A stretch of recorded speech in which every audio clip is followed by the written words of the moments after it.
I'm concerned. Did we provoke this move, bro? I could be. I feel bad now. I mean, the last thing we wanted was a split of the bouncy. Correct. Now, did they do this just to spite us? On the topic of security, one thing that we know that is not secure anymore is oh man, you're throwing up the T. You're throwing up the T already. Time out, Joey. Time out, Joey. I want to request when you talk to your friends at Sportskeeda, and we have we present our own show, Riding with Russo show. I request that the bouncies are our security. We have one on each side. Yes. And that would be our security team for the show. Are we on the same page? I'm in for that. I'm in. Yeah, I'm in. Yeah. And so, cat's out the bag. Vince Russo was he said it, and he's right. That's what we're going to talk about. Unfortunately, it's clear that we turned gimmicks into gimmickade, and we made the bouncies a thing. Vince Russo. Yes. Without Dr. Chris and Vince Russo, the bounties would have been, just kind of under the radar every single week. We did the gimmick, we did the drum roll, we did the bicep curl poses. We did it all, Vince Russo. We did the looks left and right, and we did the affirmations. we did that every single week. We did. And it got to the point where we were getting tweets about the bounties. We were getting GIFs about the bounties. It actually grew its own identity. And then WWE snatched the rug right from under his feet. I'm concerned. Did we provoke this move, bro? I could be. I feel bad now. I mean, the last thing we wanted was a split of the bouncy. Correct. Now, did they do this just to spite us? Yeah, it seemed like it, because if you think about it, where in the world does this leave Dana Brooke? I mean, it's just like, and I've talked about how, there still needs to be there you go, the Dana hip. Bro, I think we did this to the bouncies, bro. Yeah, I think so, man. It seems like we did, because somehow out of nowhere, Mandy Rose comes out in the top of the ramp and just observes a women's match in some type of Stacy Keibler-esque, garb, Stacy Keibler 2.0 type of deal. And she just looks and she just does the, very mild affirmation and just walks out. And that was Mandy Rose to NXT. And after the bouncy being kind of in the title picture, based on all the crazy backstage segments that we've ripped every single week, somehow they just totally put the kibosh on that. And now Dana Brooke is kind of left on an island by herself, man. I hope I say this truthfully, bro. I hope it's not another release. I just hate, bro, even though I hate seeing people be released. I mean, bro, because you're talking about somebody losing a job, and I hate that. But on the other side of the coin, I mean, bro, doors do open. Oh yeah. And I mean, I really believe, bro, there are a lot of unhappy people working there right now, bro. When the doors to freedom open, and now all of a sudden you have all these possibilities. I remember, man, bro, Gallows and Anderson had me on their show not too long ago.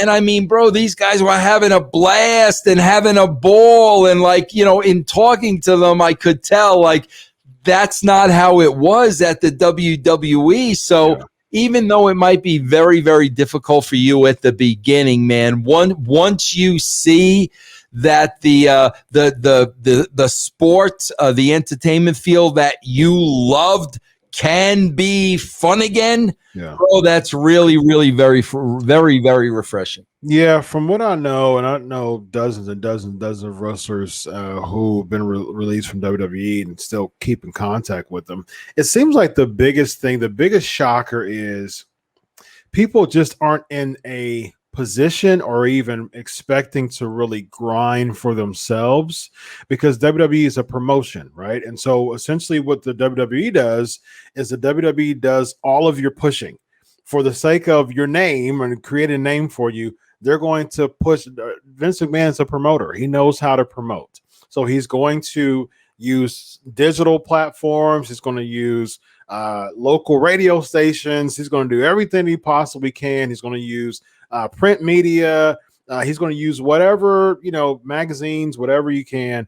Now digital media is a big thing. And so whatever social media platforms, he's going to make sure that whatever brand that person is, Ricochet, Otis, The Miz, John Morrison, whoever, he's going to make sure that these names that are WWE properties are going to get pushed and promoted. And so that's essentially what that's what Vince McMahon is. My undergrad, my bachelor's degree is in public relations. Yeah. So I know all about promotions. I know all about how you brand something, how you market it, and how you push a brand.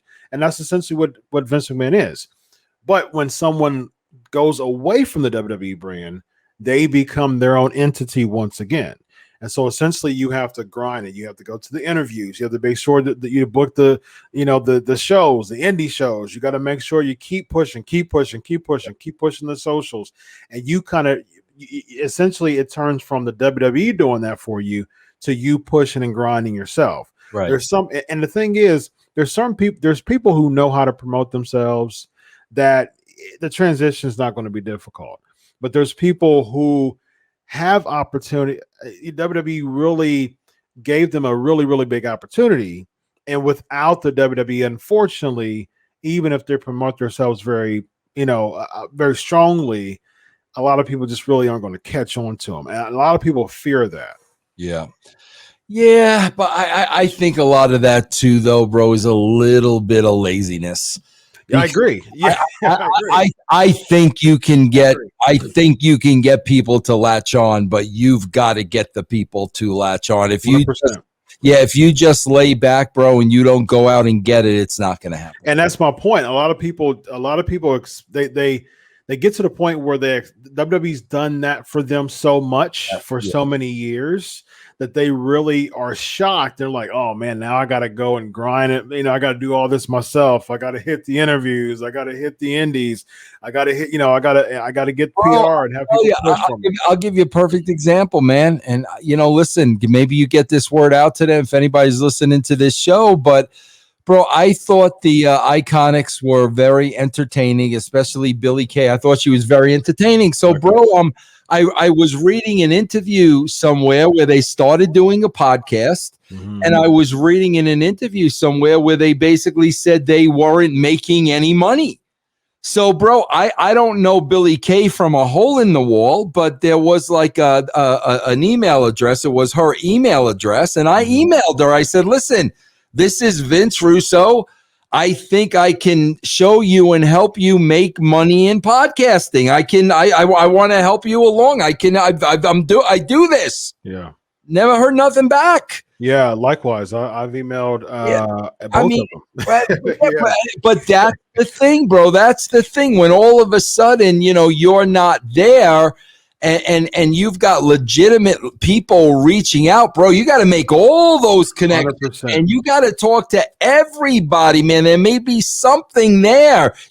That's what you've got to do. Yes, indeed. I agree with you 100%. And I think, if you're listening to this, Billie Kay and Peyton Royce, Cassie Lee and Jessica, I think her real name's Billie Kay's name is.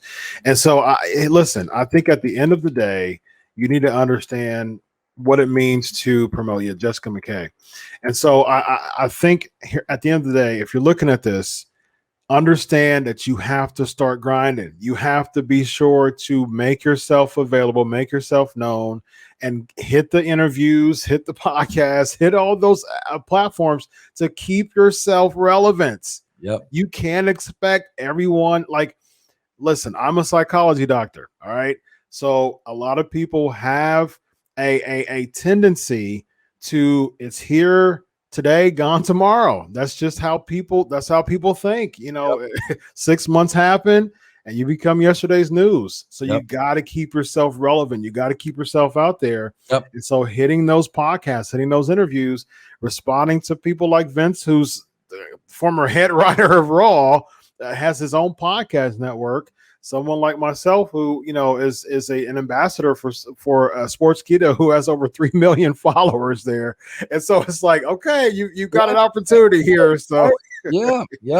So you got to make those moves. So if you're listening to this, y'all, both of us are willing to give you an opportunity to express yourself, to help you in the business and help you keep yourself relevant. Yep. And please please reach out and do that. So we say that with all sincerity. So but one last closure on the bounties. I mean, so it seems like what they're going to do with Mandy Rose, she may be playing the Alexandra York type of deal, with the York Foundation. I'm not quite sure.